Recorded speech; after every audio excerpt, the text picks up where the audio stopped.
وسلام على عباده الذين اصطفى اما بعد فاعوذ بالله من الشيطان الرجيم بسم الله الرحمن الرحيم ان الذين قالوا ربنا الله ثم استقاموا فلا خوف عليهم ولا هم يحزنون صدق الله العظيم وقال رسول الله صلى الله عليه وسلم اول صلاح هذه الامة باليقين والزهد واول فسادها بالبخل والعمل او كما قال صلی اللہ علیہ وسلم۔ میرے بھائیوں، محترم بزرگوں اور دوستوں، سیرت طیبہ کے عنوان سے متعلق بات چل رہی ہے۔ حضور اکرم صلی اللہ علیہ وسلم کا مکہ المکرمہ کے اندر لوگوں کو اللہ کے دین کی طرف دعوت دینا اور اس دعوت کی وجہ سے آپ کے اوپر حالات کا آنا، اس کا تذکرہ چل رہا ہے۔ حضور اکرم صلی اللہ علیہ وسلم نے جب علی الاعلان آپ نے یہ بات کہی فاصدع بما تؤمر واعرض عن المشرکین، آپ علی الاعلان لوگوں کو اللہ کی طرف بلائیں، تو آپ علیہ السلام نے لوگوں کو اللہ کی طرف دعوت دی، تو دعوت کے نتیجے کے اندر آپ پر حالات آنا شروع ہو گئے۔ 40 سال آپ علیہ السلام اس سے پہلے گزار چکے ہیں، اور ان 40 سال کے اندر پوری مکہ کی تاریخ سب کے زبان کے اوپر یہ الفاظ تھے، ھذا الصدوق الامین، آپ سچے ہیں، آپ امانت دار ہیں، آپ بھلائی کا حکم کرتے ہیں، آپ اچھائی کا حکم کرتے ہیں، سب کی زبان پر یہ الفاظ تھے۔ لیکن جیسے ہی آپ دعوت کو لے کر کھڑے ہوئے اور لوگوں کو اللہ کی طرف بلانا شروع کیا تو اپنوں سے مخالفت شروع ہوئی۔ سب سے پہلے جو مخالفت کرنے والوں میں ہیں وہ آپ کا چاچا ابو لہب ہے، جس کے بارے میں یہ آیتیں نازل ہوئیں، تبت یدا ابی لہب وتب، یہ صورت پوری نازل ہوئی۔ بس پھر کیا تھا کہ حضور اکرم صلی اللہ علیہ وسلم لوگوں کے درمیان میں اللہ کے دین کی محنت کرتے تھے، اللہ کی طرف لوگوں کو بلاتے تھے، ایک اللہ سے ہونے کا یقین اور ایک اللہ سے ہونے کا اقرار، اس بات کی دعوت دیتے تھے آپ، اور اس کے نتیجے میں آپ پر حالات آتے تھے۔ ایک مرتبہ ایسا ہوا کہ سارے قریش مل کر، بڑے بڑے سردار آپ کے چاچا ابو طالب کے پاس آئے۔ ابو طالب ان لوگوں میں سے تھے جو باوجود اسلام کو قبول نہ کرنے کے لیکن حضور اکرم صلی اللہ علیہ وسلم کا ساتھ دیا کرتے تھے۔ ایک جماعت آئی پوری کی پوری، اور ابو طالب سے آنے کے بعد کہا کہ دیکھو ابو طالب، تمہارے بھتیجے محمد صلی اللہ علیہ وسلم ہماری مجلسوں میں آتے ہیں، اور ہماری مجلسوں میں آ کر وہ یہ کہتے ہیں کہ ایک اللہ سے ہوتا ہے، ایک اللہ کرتا ہے،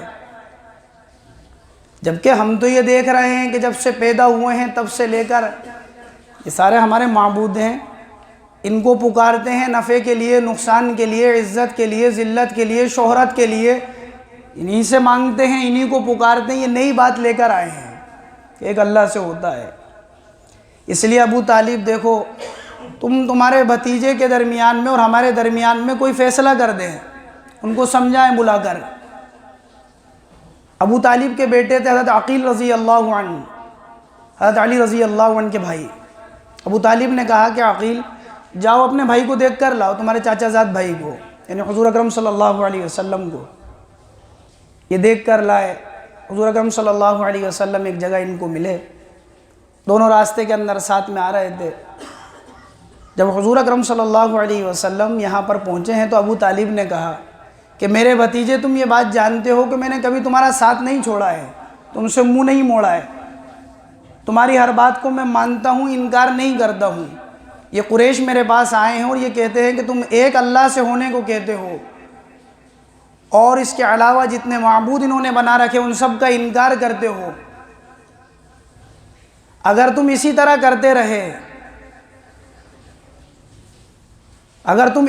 کرتے رہے تو میرے اوپر ایک بوجھ آ جائے گا جس کو میں برداشت نہیں کر سکتا۔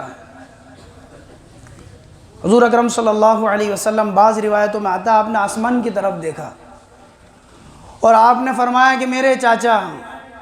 جس طرح سورج سے یہ لوگ شعلہ نکال کر نہیں لا سکتے،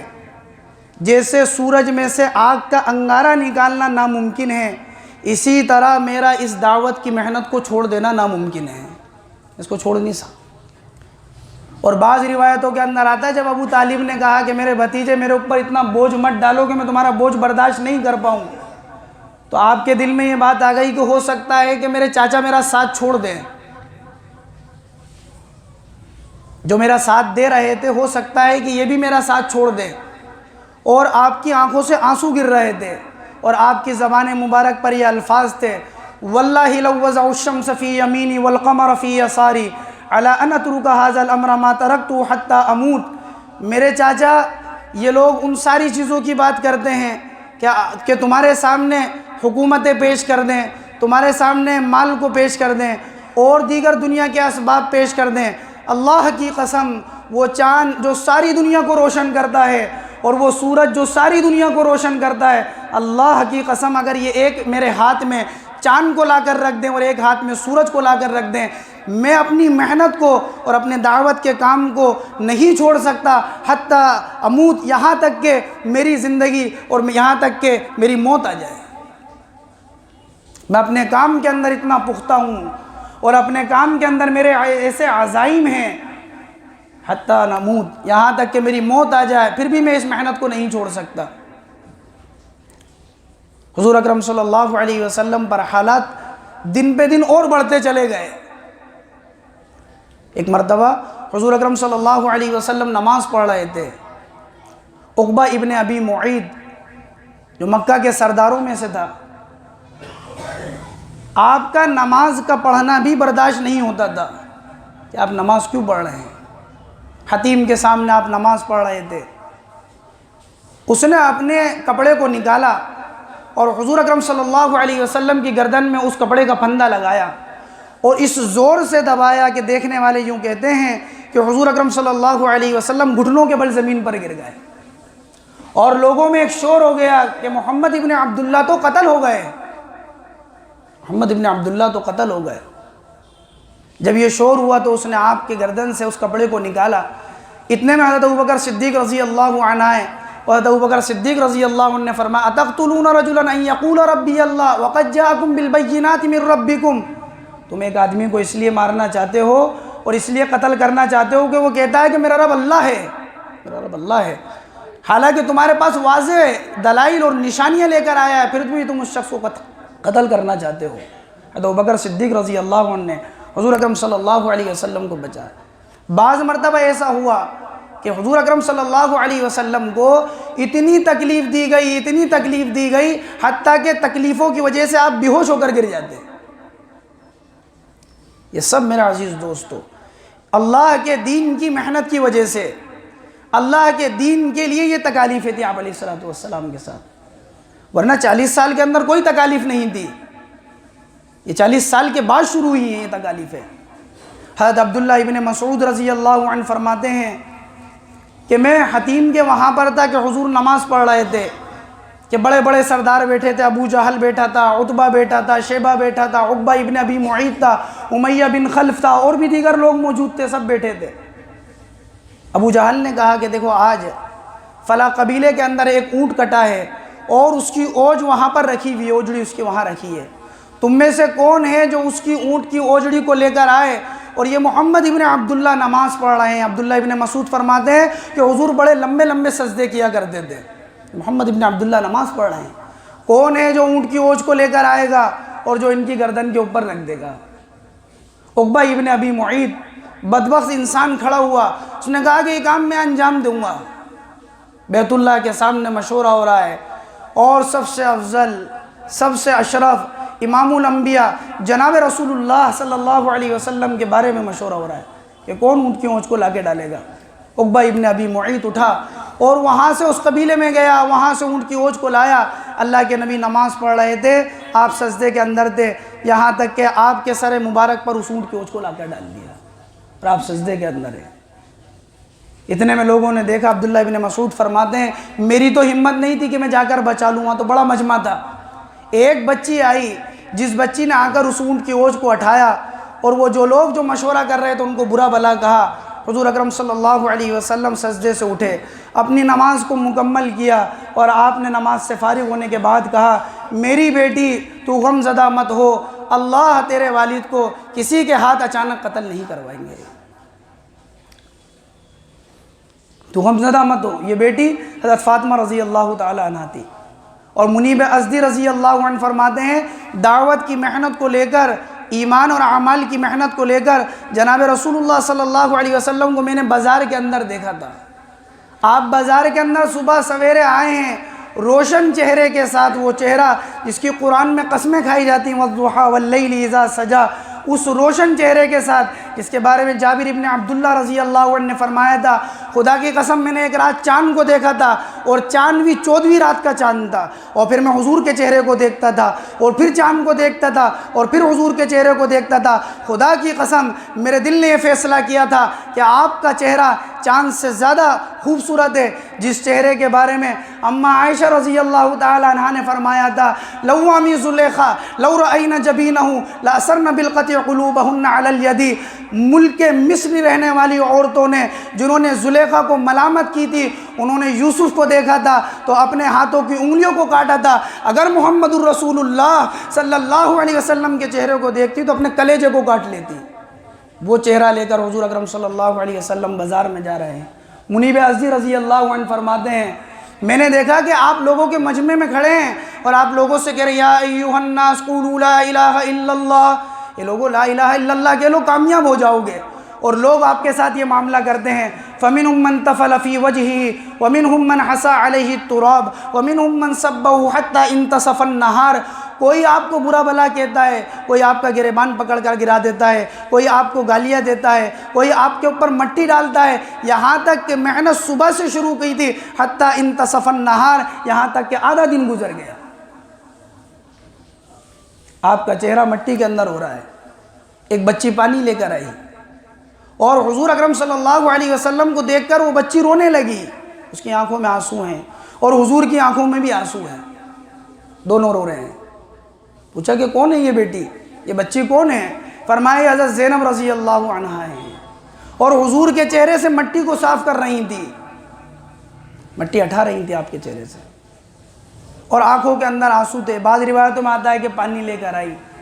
اور آپ ان کو تسلی دے رہے ہیں کہ اللہ تبارک و تعالیٰ تیرے والد کے لائے ہوئے دین کو غالب کر کر رہیں گے۔ لا يبقى على ظاہر الارض بیت مدر ولا وبر الا ادخلہ اللہ کلمۃ الاسلام بعز عزیز او ذل ذلیل۔ اللہ اس دین اسلام کو، اس کلمے کو ہر کچے اور پکے گھر میں پہنچا کر رہیں گے، عزت کے ساتھ قبول کرنے والوں کو عزت ملے گی، اور جو نہیں مانیں گے وہ اسلام کی ماتحتی کے اندر رہیں گے۔ دین تو پہنچ کر رہے گا، اور تکالیفوں کا سلسلہ ختم نہیں ہوتا تھا، ہر دن تکالیف بڑھتی چلی جاتی تھی، ہر دن تکالیفوں میں اضافہ ہوتا رہا کرتا تھا، ہر دن تکالیفوں میں اضافہ ہوتا تھا، حتیٰ کہ وہ وقت بھی آیا حضرت جناب رسول اللہ صلی اللہ علیہ وسلم صفا پہاڑی پر سے جا رہے تھے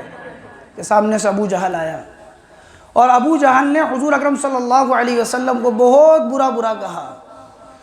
جو تکلیف پہنچا سکتا تھا وہ ساری تکلیفیں آپ کو پہنچائی،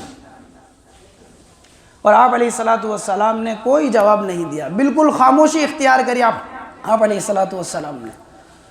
آپ خاموشی اختیار کر رہے ہیں۔ ابو جہل کہے جا رہا ہے، حتیٰ کہ جو اس کو کہنا تھا وہ کہنے کے بعد وہ حتیم کے اندر آ گیا، بیت اللہ کے سامنے آ گیا۔ بعض روایتوں میں آتا ہے عبداللہ بن جدعان کی باندی تھی، ادھر سے شکار پہ سے امیر حمزہ رضی اللہ عنہ آ رہے تھے جو ابھی تک اسلام میں داخل نہیں ہوئے تھے،